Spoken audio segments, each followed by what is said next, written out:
Today we're going to talk about a new verb called jugar, and jugar means to play in English. Now, the verb jugar is only used for things like sports or to play games. It is not used for playing an instrument, so keep that in mind. There's another verb we're going to use later for that. So let's get started. Jugar is a stem-changing verb. And so just a little reminder, the stem of your verb tells you what your verb means, and then your ending is going to tell you how to conjugate or give that verb a subject.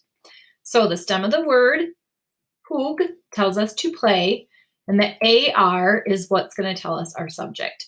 So remember, stem changes happen in the present tense inside the boot. Okay, so I've drawn our little T chart over there to remind you about the boot.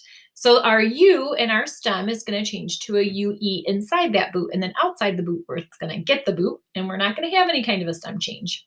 And then we're just going to use regular AR endings. So let's look at our AR endings. We have yo with an O, tu with an as, el, ella, or usted are all going to use the same ending of a. Nosotros is amos, vosotros is ais, ellos, ellas, and ustedes are all going to use the same ending of an.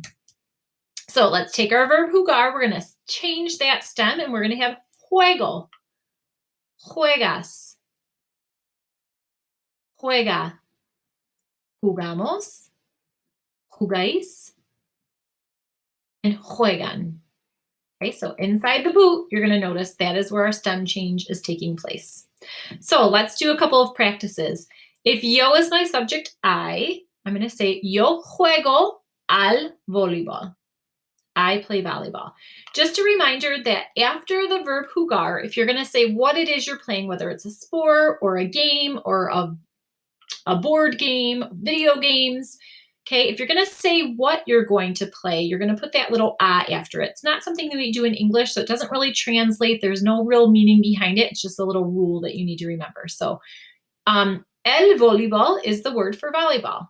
So a and el come together phonetically. Remember, Spanish is all about how the language sounds. So we have a, el, al, al, al, al.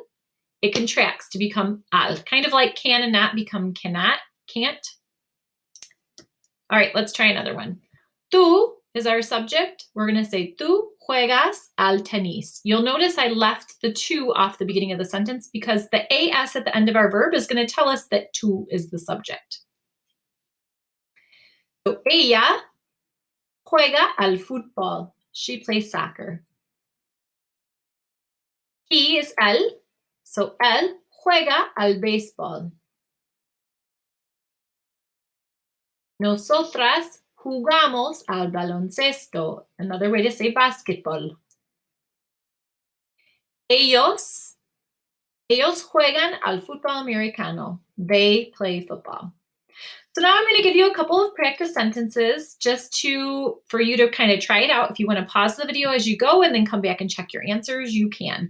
So in this first sentence, our subject is mis amigas, which is ellas, so juegan. Yo juego. The rest of the sentence is just extra materials, right? You don't need to know those to conjugate your verb. Zach, which is él, juega.